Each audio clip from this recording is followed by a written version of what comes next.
ইন্নাল্লাযীনা ইউহিব্বুনা আন তাশিআল ফাহিশা ফিল্লাযীনা আমানু লাহুম আযাবুন আলীমুন ফিদ দুনিয়া ওয়াল আখিরাহ। সূরা নূরের আয়াত।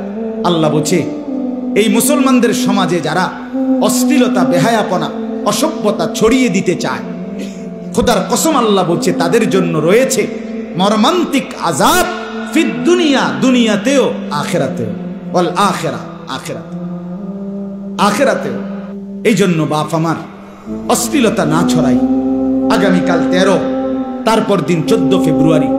এই 14 ফেব্রুয়ারিকে কেন্দ্র করে বিশ্ব ভালোবাসা দিবসের নামে, ওয়ার্ল্ড ভ্যালেন্টাইন্স ডের নামে এই অসভ্যতা, এই অশ্লীলতা, এই নোংরামি, এই বেহায়াপনা, এই নির্লজ্জতা, এই জেনা ব্যভিচারের এই আড্ডা, আল্লাহর কসম, এই এখানে যারা যুবক বর্ষ, আমি তোমাদের এক বন্ধু, এক দরদি ভাই, রাতের শেষ বেলা, রাত 12টা পার হয়েছে, এই মধ্য রজনীতে আল্লাহর বড় মোবারক সময়ে আমি অনুরোধ করছি, যদি মায়ের এক ফোঁটা পবিত্র দুধ খায়া থাকো, যদি মুসলমান বাবার ঘরে জন্ম নিয়ে থাকো, যদি ডান কানে আর বাম কানে আজান হয়েছিল, ইকামত হয়েছিল মনে থাকে তোমার, তুমি যদি মুসলমানের বাচ্চা পরিচয় দাও, আল্লাহর কসম যুবকরা তোমরা ওয়াদা করো যে এই 14 ফেব্রুয়ারির নামে এই অসভ্যতা, এই নোংরামি, এই অশ্লীলতাতে আমরা জড়াবো না।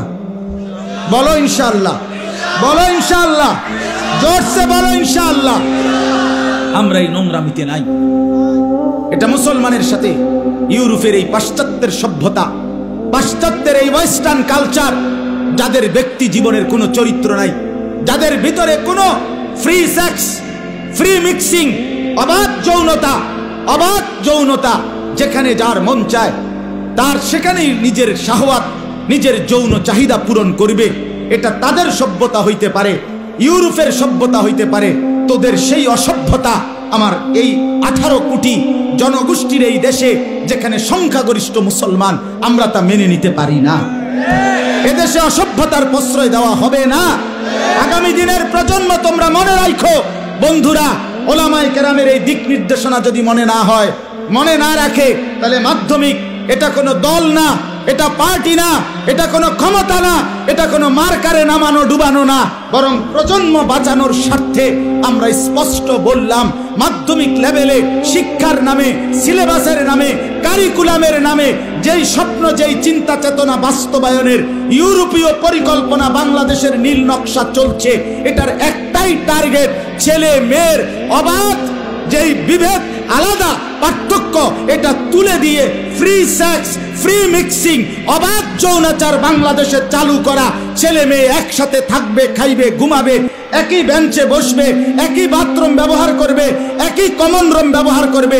এই অসভ্যতার, এই নোংরামির নাম ধরে এই এজেন্ডা বাস্তবায়নের জন্য একবার ট্রান্সজেন্ডার, একবার বিকৃত যৌনতা আমদানি করার ষড়যন্ত্র বাংলাদেশে চলছে। ইমানদারের সন্তান, তোমরা বেঁচে থাকতে ট্রান্সজেন্ডার বাংলাদেশে বাস্তবায়ন হওয়া যাবে না। এই সমকামিতা আমরা মানি না, আমরা এটা মানি না। আমরা এই অসভ্যতা বাস্তবায়ন হতে দেব না। প্রয়োজন 1 সাগর রক্ত যাবে, কিন্তু বাংলাদেশের জমিনে অন্যায়, অশ্লীলতার প্রশ্রয় দেওয়া হবে না। আমার প্রজন্ম ফিরতে হবে, আমার নওজোয়ান ফিরতে হবে। তোমরা যুবক যদি না ফেরো, আগামী দিনে ইমাম মাহদির জন্য লড়বে কে? এই যুবক বলো, আমি লড়বো ইনশাআল্লাহ। বলো, জীবন বাজি রাখার স্বপ্ন দেখো ইনশাআল্লাহ।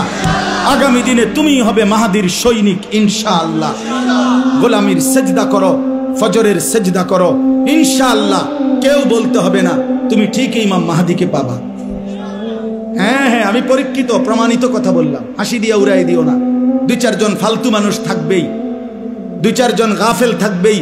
তুমি আগায় আসো, 1 জন আগাও, 2 জন আগাও, ফজরের সেজদা করো। ফজর যার কপালে ফজরের নামাজের সেজদা আছে, ইনশাআল্লাহ সে ইমাম মাহদিকে চিনবে এবং ইমাম মাহদির সঙ্গী হবে।